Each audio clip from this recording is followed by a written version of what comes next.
Jeeva today பார்வையாளர்களுக்கு வணக்கம். இன்றைய நேர்காணலில் திராவிட இயக்க ஆய்வாளர், திராவிட வெற்றி கழகத்தினுடைய முதன்மை செயலாளர் வல்லம் பசீர் அவர்கள். தொடர் வணக்கம். வணக்கம். இப்ப ஒரு முக்கியமான ஒரு விஷயம் கோர்ட்ல நடந்திருக்கு. இடி எஃப்ஐஆர்ல இல்லாதவங்களெல்லாம் விசாரணை பண்ணியிருக்கீங்க அப்படின்னு கடுமையாக இடி மீது நீங்க எப்படி அத்துமீறி இப்படிலாம் பண்றீங்க, இந்த அதிகாரம் உங்களுக்கு இருக்கா இல்லையாங்கிற மாதிரி கேள்வி கேட்டதுக்கு அப்புறம் இடி நிபந்தனையற்ற மன்னிப்பு கேட்கக்கூடிய சம்பவம் நடந்திருக்கு. இடிய பலமுறை நீதிமன்றம் இந்த மாதிரி விமர்சனத்துக்கு உட்படுத்தி இருக்கிறாங்க. இருந்தாலும் இடி நாங்க செஞ்சது தப்பு, நாங்க விசாரிச்சது தப்புங்கிற அளவுக்கு ஒரு விசாரணை அளவுக்கு போனதை நம்ம எப்படி பாக்குறது, எப்படி புரிஞ்சுக்கிறது? அமலாக்கத்துறையினுடைய அலங்கோலங்கள் கொஞ்சம் கொஞ்சமாக வெளிப்பட்டு கொண்டே இருந்த காலம் மாதிரி இப்போது முழுமையாக அமலாக்கத்துறை அம்பலப்பட்டு போய் நிற்கிறது என்பதைத்தான் நீதிமன்றத்தினுடைய நடவடிக்கைகள் நமக்கு உணர்த்தி கொண்டே இருக்கின்றன. எப்போதுமே ஒரு அரசுக்கு ஆதரவாக செயல்படுகிற ஏஜென்சிகளை தான் இதுவரை பார்த்திருக்கிறோம்.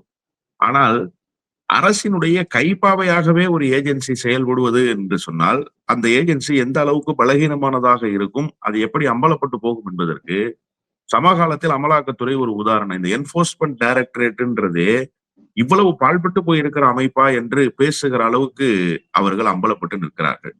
நீங்க நீதிமன்றம் குட்டு வைத்தது என்பது ஒன்றும் புதிதல்ல. தொடர்ச்சியாக ஹேமந்த் சோரன் விவகாரத்தில் நீதிமன்றம் இதே கேள்வியை தான் எழுப்பியது. எந்த முகாந்திரமும் இல்லாமல் கைது நடவடிக்கைகளுக்கு அமலாக்கத்துறை இனிஷியேட் பண்ணது என்ன காரணம்னு சொல்லி கேட்டாங்க. பதிலே சொல்ல முடியல. அதே மாதிரி அரவிந்த் கெஜ்ரிவால் கேஸ்ல நீங்க ஏதாவது எவிடன்ஸை ப்ரொடியூஸ் பண்ணுவீங்களா மாட்டீங்களான்னு கேட்டாங்க நீதிமன்றம். உங்கள்ட்ட ஏதாவது ஆதாரம் இருக்காயா? இருந்தா கொண்டு வந்து கொடுங்க, இல்லைன்னா ஆதாரம் இல்லைன்னு சொல்லிடுங்க, ஏன் இவ்வளவு நாள் இழுக்கிறீங்கன்னு கேட்டாங்க. இப்ப இதெல்லாம் எதை காட்டுகிறதுன்னு சொன்னா, ஏதோ ஒரு காரணத்துக்காக அரசியல் பின்னணியோடு ஒரு வழக்கை பதிவு செய்துவிட்டு அமலாக்கத்துறை எந்த விதமான ஆவணங்களையும் தயாரிப்பதற்கு கூட முகாந்திரம் இல்லாத நிலையில் நின்று கொண்டிருக்கிறது. ஒரு நிர்கதியான நிலைக்கு அமலாக்கத்துறை வந்திருக்கிறது என்பதைத்தான் நாம இந்த வழக்குகளின் வாயிலாக புரிந்து கொள்றோம். இப்ப எஃப்ஐஆர்ல இல்லாத ஆட்கள் எல்லாம் நீங்க ஏன் விசாரணைக்கு கூப்பிட்டீங்கன்றது இருக்குல்ல, இது ஃபர்ஸ்ட் டைம்னு நினைக்கிறேன் நான். இதுக்கு முன்பு உங்களுக்கு வழக்கு தொடுக்க முகாந்திரம் இருக்கான்னு கேட்டிருக்கு அமலாக்கத்துறை, ஆதாரங்கள் இருக்கான்னு கேட்டிருக்கு அமலாக்கத்துறை. இதான் ஃபர்ஸ்ட் டைம் எஃப்ஐஆர்ல இல்லாதால் எப்படி விசாரணைக்கு அழைக்கப்பட்டாருன்னு கேக்குது. அப்ப எவ்வளவு பெரிய ஒரு செந்தில் பாலாஜி வழக்குல சரி விசாரிச்சீங்களே இவ்வளவு நாள், விசாரிச்சதுல என்ன கண்டுபிடிச்சீங்கன்னு கேட்டுச்சு இடையில செந்தில் பாலாஜி கேஸ்ல. இவ்வளவு நாள் விசாரிச்சு, இவ்வளவு சின்சியரா விசாரிச்சியப்பா, கண்டினியூஸா 1.25 வருஷம், என்ன கண்டுபிடிச்ச அதை சொல்லு அப்படின்னு கேட்டுச்சு. ஆமா, அதே மாதிரி நீங்க எஃப்ஐஆர்ல இல்லாத ஆளை விசாரிக்கிறதுக்கு அமலாக்கத்துறைக்கு முகாந்திரம் இருக்கு. சில வழக்கறிஞர்கள் எல்லாம் கூட நேத்துல இருந்து சில நேர்காணல்கள்ல பேசுறாங்க. இல்லங்க, அப்படி விசாரிக்க முடியும். அமலாக்கத்துறைக்கு வானளாவிய அதிகாரத்தை நாடாளுமன்றம் கொடுத்துருச்சு. கொடுத்ததினுடைய அடிப்படையில தான் அவங்க இந்த மாதிரி விசாரிக்கிறாங்க அப்படின்னு சொல்றாங்க. ஆனா உண்மையிலேயே அமலாக்கத்துறைக்கு கொடுக்கப்பட்டிருக்கிற அதிகாரம் அத்தகைய அதிகாரமான்னு கேட்டா கண்டிப்பா இல்ல. என்னவா ப்ரொசீஜர் பண்ணணும்னு நீங்க கேட்டீங்கன்னா, ஒன்ஸ் இன்வெஸ்டிகேஷன் ரிப்போர்ட் ஃபைல் பண்ண பிறகுதான் நீங்க விசாரணைக்கு அழைக்கணும். அதற்கு முன்பு விசாரணைக்கு ஒருவரை அழைப்பீர்களே ஆனால் அதுக்கு முறையான நோட்டீஸ் கொடுத்து நீங்க விசாரணைக்கு வாங்க, ஆஜராகுங்கன்னு சொல்லணும். சம்மன் இல்லாம நீங்க கைது செய்து கைது நடவடிக்கையின் மூலமாக ஒருத்தரை கொண்டு விசாரிக்க முடியுமான்னா அமலாக்கத்துறைக்கு இல்ல, எந்த துறைக்கும் அப்படி ஒரு இதை உரிமையை சட்டம் கொடுக்கவே இல்லை. இது சட்டத்துக்கு புறம்பானதுதான். எனவே அது அடிபட்டு போகுது. இன்னைக்கு கூட காலையில இப்ப சுட சுட என்ன செய்தி அப்படின்னு பார்த்தா, நேஷனல் ஹெரால்டு கேஸ்ல குற்றப்பத்திரிகையை ஏற்க முடியாதுன்னு சொல்லி நீதிமன்றம் திருப்பி விட்டாங்க. சோனியா காந்தி ராகுல் காந்திக்கு எதிரான கேஸ்ன்னு சொல்லி அந்த கேஸை ஃபைல் பண்ணி ஒரு நெடிய பயணத்துல வந்திருக்கு அந்த நேஷனல் ஹெரால்டுடைய கேஸ். இன்னைக்கு காலையில நீதிபதிகள் என்ன கேட்கிறாங்க அப்படின்னு சொன்னா, நீங்க எப்படி குற்றப்பத்திரிகை தாக்கல் பண்றீங்க, அமலாக்கத்துறைக்கு இந்த வழக்குக்கு என்ன சம்பந்தம்னு கேட்டாங்க. அமலாக்கத்துறையால பதில் சொல்லவே முடியல. நாங்க இதை நிராகரிக்கிறோம், இந்த குற்றப்பத்திரிகையை ஏற்க முடியாதுன்னு சொல்லி நீதிமன்றம் திருப்பி அனுப்பியிருக்காங்க. இப்ப அமலாக்கத்துறை எந்த அளவுக்கு மோசமான ஒரு அணுகுமுறையை கையில் எடுத்திருந்தா தொடர்ச்சியாக நீதிமன்றங்கள், அதாவது யார் டிஃபைன் பண்றாங்களோ அவங்க இந்த மாதிரியான வாதங்களை வைக்கிறதுன்றது வேற சார். அதை ஆப்வியஸ்லி வச்சுதான் ஆகணும் அந்த டிஃபைன் பண்ணக்கூடிய தரப்பு. ஆனா விசாரிக்கக்கூடிய நீதிமன்றமே இப்படி அமலாக்கத்துறை தவறு செய்திருக்குங்கிறத ஒவ்வொரு முறையும் சுட்டி காட்டுறதுன்றது இருக்குல்ல, அது ஒரு முறை 2 முறையாக இருந்தா பரவாயில்ல. ஒட்டுமொத்த வழக்கிலையும் இதே மாதிரியான நடைமுறையே பின்பற்றப்படுதுன்னா இந்த அமலாக்கத்துறை இனியும் தேவைப்படுகிறதா இல்லையா என்கிற கேள்விக்கு இந்த நாட்டு மக்கள் நிற்கிறார்கள். ஒன்று. 2வது, இந்த அமலாக்கத்துறை என்ன சார் பணிகளை செய்திருக்கு இதுவரைக்கும்? நீங்க ஏதாவது ஒரு காரியத்தை இந்த அமலாக்கத்துறை எடுத்து சக்சஸ் பண்ணி உண்மையிலேயே பரிவர்த்தனைகள் தவறான முறையில் தான் நடந்திருக்கு, கருப்பு பணத்தை நாங்க முழுவதுமாக முடக்கிட்டோம், சட்டவிரோத பண பரிவர்த்தனையை நாங்க தடுத்து நிறுத்திட்டோம்னு எங்கேயாவது இவங்களால மாறுதட்ட முடியுதான்னு கேட்டா எந்த இடத்துலயும் அவர்களால மாறுதட்ட முடியல. சரி, இதுவரைக்கும் பதிவு செய்த வழக்குகள் ஒரு 100 நம்பர்னு வச்சுக்கோங்களேன். அதுல குறைஞ்சபட்சம் நீங்க ஒரு 20 25 விழுக்காடு வழக்குகளை ட்ரையலுக்காவது கொண்டு வரணும் இல்லையா? இவங்க ட்ரையலுக்கு கொண்டு வரது இல்லைங்கிறத தாண்டி எதற்காக வழக்கு பதிவு செய்தோங்கிற காரணங்களையே நீதிமன்றத்துல சொல்ல முடியாம தடுமாறி போற காட்சிகளை பாக்குறோம். அப்ப நீதிமன்றம் ரொம்ப அழகா ஒரு செய்தியை சொன்னாங்க அரவிந்த் கெஜ்ரிவாலுடைய கேஸ்ல. நீங்க இதுவரைக்கும் எத்தனை வழக்குகளை பதிவு செய்திருக்கீங்களோ அதுல 97 விழுக்காடு வழக்குகள் இதுவரைக்கும் எந்த விதமான நகர்வுகளும் இல்லாம அப்படியே இருக்கு. அப்ப எதுக்காக நீங்க அந்த வழக்க பதிவு செஞ்சீங்க? ஒப்புக்காக வழக்க பதிவு செய்தீங்களா அப்படின்னு கேட்டாங்க.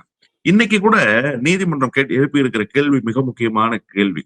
நேஷனல் ஹெரால்டு கேஸ்ன்றது காங்கிரஸ் கட்சியினுடைய அதிகார பதவியை பயன்படுத்தி அந்த நேஷனல் ஹெரால்டினுடைய சொத்துக்களை அபகரிச்சுட்டாங்கன்றதுதான் சார் கேஸினுடைய சாராம்சமே. நீங்க நேரு ஜேர்னலிசத்துல ஒரு பாண்டித்தியம் பெற்றவராக இருக்கிறாரு அப்படிங்கிறதுக்கு உதாரணம் என்னன்னா, ஜேர்னலிஸ்டுக்காகவே ஒரு அசோசியேஷனா அதை ஃபார்ம் பண்ணி அதன் கீழே ஒரு அறக்கட்டளையினுடைய சொத்தாகத்தான் அந்த நேஷனல் ஹெரால்டினுடைய ப்ராப்பர்ட்டிஸை உருவாக்குறாரு.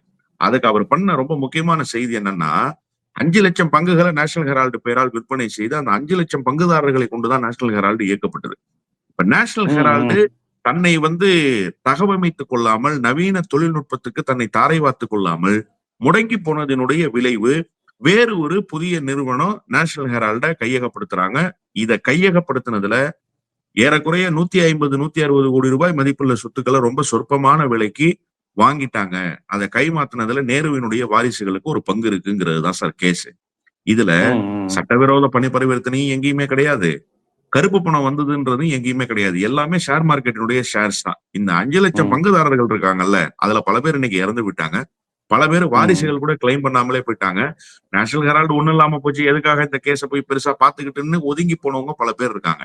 இப்ப இதுல என்ன ரொம்ப முக்கியம் அப்படின்னு சொன்னா, நேஷனல் ஹெரால்டினுடைய சொத்துக்களை குறைத்து விற்கப்பட்டது, அதாவது சொத்துக்கள் அபகரிக்கப்பட்டிருக்கிறது அதிகாரத்தை பயன்படுத்திங்கிறது தான் கேஸ். இந்த கேஸ் ஃபைல் ஆகும்போது அமலாக்கத்துறைன்னு ஒரு துறையே கிடையாது, நல்லா தெரிஞ்சுக்கங்க நீங்க. அதன் பிறகு முக்கியமான செய்தி என்ன அப்படின்னு சொன்னா, சட்டவிரோத பண பரிவர்த்தனைகள் எங்கே வருதோ அங்க மட்டும்தான் நீங்க அமலாக்கத்துறை தலையிட முடியும். வேற எந்த துறையிலையும் அமலாக்கத்துறை தலையிட முடியாது. அதற்குன்னு தனித்தனி டிபார்ட்மெண்ட்ஸ் இருக்கு. இன்னைக்கு நீதிமன்றம் எழுப்பிய கேள்வி இதுதான்.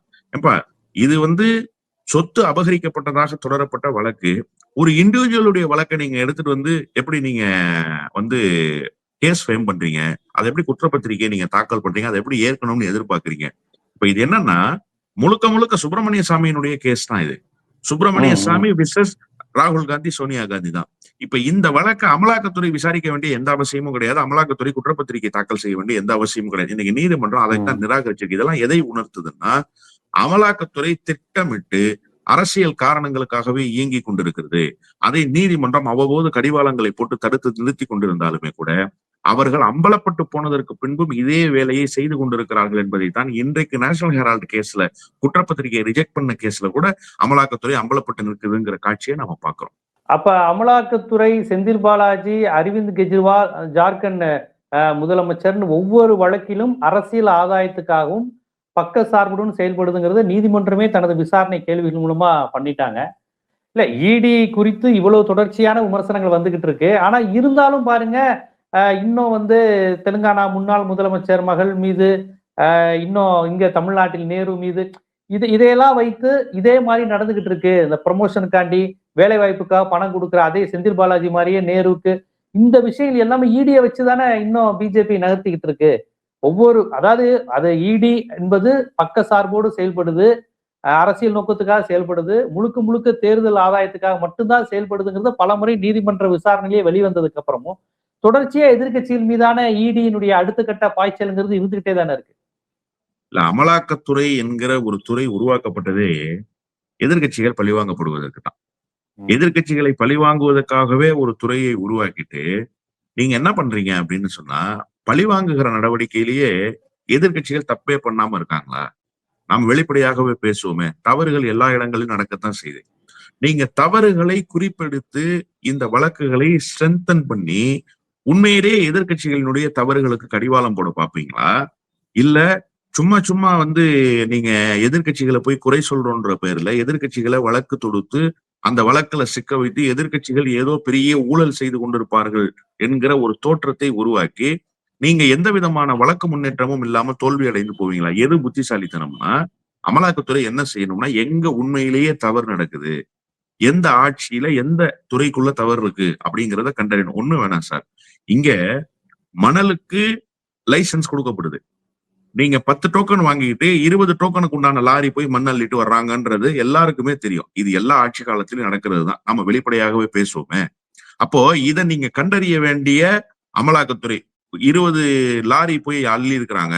அப்ப 10 லாரிக்கு உண்டான பணத்தை தான் வரவு வச்சிருக்காங்க. இன்னொரு 10 லாரிக்கு உண்டான பணத்தை வரவு வைக்கல அப்படிங்கிறது இருக்குல்ல. இது சட்டவிரோத பண பரிவர்த்தனையில வருமானா வரும். ஆமா. அதுல ஒண்ணும் மாறுபட்ட கருத்தே இல்ல. ஆனா இவங்க என்ன பண்றாங்கன்னா, கலெக்டரை கேட்காம, அந்த டிபார்ட்மெண்ட்டினுடைய அதிகாரிகளை கேட்காம நேரடியாக சம்மன் அனுப்புறது. நேரடியாக சம்மன் அனுப்பி நான் மாநில அரசை கேட்க வேண்டிய எந்த அவசியமும் கிடையாது. மாநில அரசு அதிகாரிகள் நான் கூப்பிட்டா விசாரணைக்கு வரணும்ன்றது இருக்குல்ல. இது ஒரு தவறான முன்னுதாரணம். இந்த வேலையை அவங்க செய்றாங்க. அப்ப தவறு நடக்கலைங்கிறது அல்ல செய்தி. தவறு நடக்கிற இடங்களை போய் கண்டறியாம வேணும்னே சேலஞ்ச் பண்றது இருக்குல்ல. ஒரு ஸ்டேட் கவர்மெண்ட்ட போய் சேலஞ்ச் பண்றது, ஒரு சிஎம் போய் சேலஞ்ச் பண்றது, state level officers, IAS officers, IPS officers போய் சேலஞ்ச் பண்றதுன்றது இருக்குல்ல. இந்த வேலையை தொடர்ச்சியாகவே செய்து கொண்டிருக்கிறது அமலாக்கத்துறை. இது என்னன்னு கேட்டீங்கன்னா, நான் தான் பெரிய ஆளு. நான் சொன்னா நீ வந்துரணும். எனக்கு எல்லா அதிகாரங்களும் உண்டு. நான் சொல்ற முடிவு நீ ஏற்றுதான் ஆக வேண்டும்ன்றது இருக்குல்ல. அப்படி ஒரு சட்டத்துல எந்த விதமான அதிகாரமும் எந்த துறைக்கும் கொடுக்கப்படவே இல்ல. அப்படி ஒரு துறைக்கு அதிகாரம் கொடுக்கப்பட முடியுமான்னா, ஜனநாயக நாட்டுல அப்படி ஒரு அதிகாரத்தை கொடுக்கவே முடியாதுங்கிறது தான் யதார்த்தமான உண்மை. இப்ப இவங்க என்ன பண்றாங்கன்னா, ஜார்க்கண்ட்ல போய் ஒரு கார நாங்க கைப்பற்றிட்டோம். அந்த கார்ல இவ்வளவு பணம் இருந்தது. இதுக்கு கணக்குல இல்ல இந்த பணம் அப்படின்னு சொல்றாங்க. அது யாருடைய காருன்னு இவங்க ஃபேம் பண்றாங்க. ஜார்க்கண்டினுடைய முதலமைச்சரினுடைய வாகனம்னு சொல்றாங்க. சரி எங்கிருந்து நீங்க எடுத்தீங்க அந்த காரன்னா, டெல்லியில இருந்து எடுத்தோம் அப்படின்னு சொல்றாங்க. அதே டெல்லியில தான் ஜார்க்கண்டினுடைய முதலமைச்சர் இருக்காரு. அவர் சொல்றாரு இந்த காருக்கு எனக்கு எந்த சம்பந்தமும் இல்ல. இந்த கார நான் பார்த்ததே இல்லைன்றார். இப்ப நீங்க எவிடன்ஸ் எங்க கொண்டு வந்து சப்மிட் பண்ணணும்? நீதிமன்றத்துல இந்த காரினுடைய ஓனரும், இந்த காரை பயன்படுத்துகிற முதலமைச்சரும் உறவினர்கள். இந்த காரை ஏற்கனவே இவர் பயன்படுத்தியதற்கான சாட்சிகள் இருக்கு. இந்த கார்ல தான் இவர் டிராவல் பண்ணிருக்காரு. இவர் குடும்பத்தினர் டிராவல் பண்ணிருக்காங்க. இந்த எவிடன்ஸ ப்ரொசீட் பண்ண வேண்டியதானே? நீங்க ப்ரொடியூஸ் பண்ண வேண்டிய இடத்துல இருக்கிற அமலாக்கத்துறை என்ன சொல்லுதுன்னா, நான் எனக்கு அவகாசம் கொடுங்கன்னு இப்ப எந்த அடிப்படையில இது அவருடைய கார் தான்னு நீங்க முடிவு பண்ணீங்கன்ற கேள்வி இருக்குல்ல. இந்த கேள்விக்கு அமலாக்கத்துறை பதில் சொல்லுமான்னு கேட்டா, அமலாக்கத்துறை இந்த கேள்விக்கு பதில் சொல்றது இல்ல நீதிமன்றத்துல. இப்ப நீதிமன்றம் அதத்தான் கேக்குது. அதேதான் அரவிந்த் கெஜ்ரிவால் கேஸ்லயும் அவங்க பண்ணாங்க. அரவிந்த் கெஜ்ரிவால் கேஸ்ல என்ன டாக்குமெண்ட்ஸ நீங்க ப்ரொடியூஸ் பண்ண போறீங்க நீதிமன்றத்துல? நீதிமன்றம் கேக்குது. எங்களுக்கு 15 நாள் அவகாசம் கொடுங்கன்னு கேட்டு வர்றாங்க நீதிமன்றத்துல. அப்ப 15 நாள் கழிச்சு திரும்ப நீதிபதிகள் கேட்கும்போது, இல்ல எங்களுக்கு ஆவணங்களை திரட்டுவதற்கான அவகாசத்தை இன்னும் நீட்டித்து குடுக்கணும்னு கேட்கிறாங்க. இன்னொரு 1 மாத காலம் அவகாசத்த குடுக்குறாங்க. இப்படியே 6 மாத காலங்களாக கால நீட்டிப்பு செய்து கொண்டே போகிறார்களே தவிர, ஆவணங்கள கொண்டு வந்தே குடுக்கவே இல்ல. அப்போ நீங்க இனிமேலும் வரக்கூடிய வழக்குகள் நீங்க கேட்டீங்கல்ல, இப்ப கே.என். நேரு, செந்தில் பாலாஜி போன்றவர்கள வந்து இன்னமும் நெருக்கடிக்குள்ளாக்குறாங்க. இன்னமும் அமலாக்கத்துறை இப்ப இது என்னன்னா சார், ஒரு காலத்துல இது வந்து எடுபடுவதாக பாஜக நினைத்துக் கொண்டிருந்தது எடுபட்டது. என்னன்னா இவர்கள் எல்லாம் ஊழல்வாதிகள். பாருங்க அமலாக்கத்துறையை கண்டு அஞ்சி நடுங்குறாங்க. அமலாக்கத்துறை போய் விசாரணை பண்ணி இவ்வளவு டாக்குமெண்ட்ட கலெக்ட் பண்ணிட்டாங்க. இவ்வளவு சொத்துக்கள் இருக்கிறத கண்டுபிடிச்சிட்டாங்கன்னு சொல்லிக்கிட்டு இருந்தாங்கல்ல. அதெல்லாம் ஒரு காலத்துல ஒரு 20% 25% பேத்துக்கிட்ட எடுபட்டுச்சு. ஆமாங்க. பாருங்க இவ்வளவு சொத்துக்கள கைப்பற்றிட்டாங்க. இன்னைக்கு என்ன நிலைமைன்னா, கைப்பற்றிய சொத்துக்கள இவங்க நீதிமன்றத்துல சமர்ப்பிச்சு, அவங்களுக்கு ஏதாவது தண்டனை வாங்கி கொடுக்கறதுக்கான வாய்ப்பை ஏற்படுத்தி இருக்காங்களா? இந்த 5, 6 ஆண்டு காலத்துலன்னு பார்க்குறாங்கல்ல. பார்க்கும்போது என்ன ரிசல்ட்னா 0% ரிசல்ட். அமலாக்கத்துறை இதுவரைக்கும் எந்த கேஸஸா நிரூபிச்சுச்சு? எந்த தலைவர் மீது சுமத்தப்பட்ட குற்றச்சாட்டு உண்மைன்னு நிரூபிச்சிருக்கு? எந்த இடத்துல தீர்ப்பு வந்திருக்கு? நீதிமன்ற தீர்ப்பு வந்திருக்கு? எங்க தண்டனை குடுத்திருக்காங்க அமலாக்கத்துறை தொடுத்த வழக்குல? ஏதாவது ஒண்ணு சொல்ல முடியுமா? ஹேமந்த் சோரன்ல இருந்து நீங்க மம்தா பானர்ஜியில இருந்து இங்க இருக்கிற செந்தில் பாலாஜி வரைக்கும் நீங்க கணக்கெடுத்துக்கங்க. எத்தனை தலைவர்கள் அமலாக்கத்துறையால் காவு வாங்கப்படுவதற்கு எல்லா வகையிலும் அமலாக்கத்துறை செயல்பட்டது. ஆனா அமலாக்கத்துறை எங்கேயாவது ஒரு இடத்துல ஒரு தீர்ப்பையாவது பெற்று வந்ததா? ஒருவரையாவது இவர்தான் கன்விக்ட் அப்படின்னு சொல்லி நிரூபிச்சுதா? எந்த இடத்திலையும் நிரூபிக்கவே இல்லை. இனிமேல் எத்தனை முறை நடவடிக்கைகள் மேற்கொண்டாலும் அமலாக்கத்துறை இதையே தான் செய்யும். தொடர்ச்சியாக அம்பலப்பட்டு கொண்டே போகும். இப்ப என்ன ஆயிடுச்சுன்னா, அமலாக்கத்துறை திட்டமிட்டு இந்த வேலையை செய்துங்கிறத எங்களை போன்ற அரசியல் பங்கேற்பாளர்களும் ஊடகவியலாளர்களும் வழக்கறிஞர்களும் பேசின காலம் போய் இப்ப மக்களே பேசுறாங்க. ஆமாங்க, இது வேற வேலை இல்ல. மோடி சொல்லி இதே மாதிரிதான் மாநில அரசுகளுக்கு நெருக்கடி கொடுக்குற வேலையை செய்வாங்க. இவங்களால எந்த டாக்குமெண்ட்டையும் கொடுக்க முடியாது, எந்த வழக்கையும் நிரூபிக்க முடியாதுங்கிற இடத்துக்கு அமலாக்கத்துறை வந்து நிற்கிறது என்பதுதான் வருத்தத்துக்குரிய செய்தி. ரொம்ப ஒரு முக்கியமான விஷயம். ஏன்னா நம்ம நாட்டில் திரைப்படங்கள்ல இருந்து எல்லா பொது புத்தியில என்ன இருக்குன்னா, இடி சிபிஐ ரெய்டு அப்படின்னா தப்பானவனும் வில்லனும் பயந்து ஒளிஞ்சிருவாங்க. அப்படியே ஒரு இடி ஆபீசர் சிபிஐ ஆபீசர் விஜயகாந்த் மாதிரி ஏதாவது ஒரு நடிகர் உள்ள வந்த உடனே ஊழல் செய்யறவனையும் தப்பு செய்யறவனையும் கண்டுபிடிக்கிறவங்க தான் மிகப்பெரிய ஹீரோக்கள். அவங்க தான் இடி, அவங்க தான் சிபிஐ அப்படின்னு ஒரு பிம்பத்தை கட்டமைச்சு வச்சிருக்கிறாங்க. அவங்க வீட்டுக்குள்ள போவாங்க, அவன் கொள்ளையடிச்சு வச்சிருக்க பணத்தை சோபா கடியில கட்டில் கடியில பாத்ரூம்ல ஒளிச்சு வச்சிருப்பான், எடுப்பாங்க. அது பெரிய ஹீரோயிசமா பார்க்கப்படும். அப்ப சிபிஐனா சரியான அமைப்பு. போலீஸ்க்கு கூட இவ்வளவு முகாரம் தர மாட்டாங்க. பல சினிமாக்கள்ல ஊழலை ஒழிக்கிறேன் அப்படின்னு கெட்டவன் வீட்டுலயா போவாங்க. ஏன்னா கெட்டவனை ஈடியை பார்த்து கெட்டவன் பயப்படுறான். இடி வந்து ஏதோ ஏழைகளின் தோழன்கிற மாதிரி சிபிஐ இடியை காமிச்சாங்க. ஆனா யதார்த்தத்தில் இந்த இடி சிபிஐ மாதிரி சென்ட்ரல் கவர்மெண்ட் ஏஜென்சி எப்படி இருக்கு, அது எப்படி தன்னிச்சு செயல்பட வேண்டிய அமைப்புகள் ஒரு அரசினுடைய ஒரு கட்சியினுடைய செயல் திட்டத்துக்காக செயல்படுறாங்க, அஜெண்டாவுக்காக செயல்படுறாங்கிறத கண்கூடா பார்த்து வந்திருக்கோம். இது தொடர்பா நம்ம ஊடகத்திலேயே நீங்க தொடர்ச்சியா இடி சிபிஐ, இது அரவிந்த் கெஜ்ரிவால் கேஸ்லயும் நீங்க சொன்னீங்க, செந்தில் பாலாஜி இதுலயும், ஜார்க்கண்ட் இவங்க கவிதா தெலுங்கானா முன்னாள் முதலமைச்சர் அவங்களுடைய மகள், எல்லா இடத்துலயும் இவங்க இப்படித்தான் வேலை பார்க்கறாங்கிறத ரொம்ப விரிவாவே எடுத்து வச்சீங்க. அந்த விதத்துல இந்த நேர்காணலும் மக்களுக்கு நிறைய தெளிவுகளை தந்திருக்குன்னே நான் பாக்குறேன். மிக்க நன்றி. நன்றி.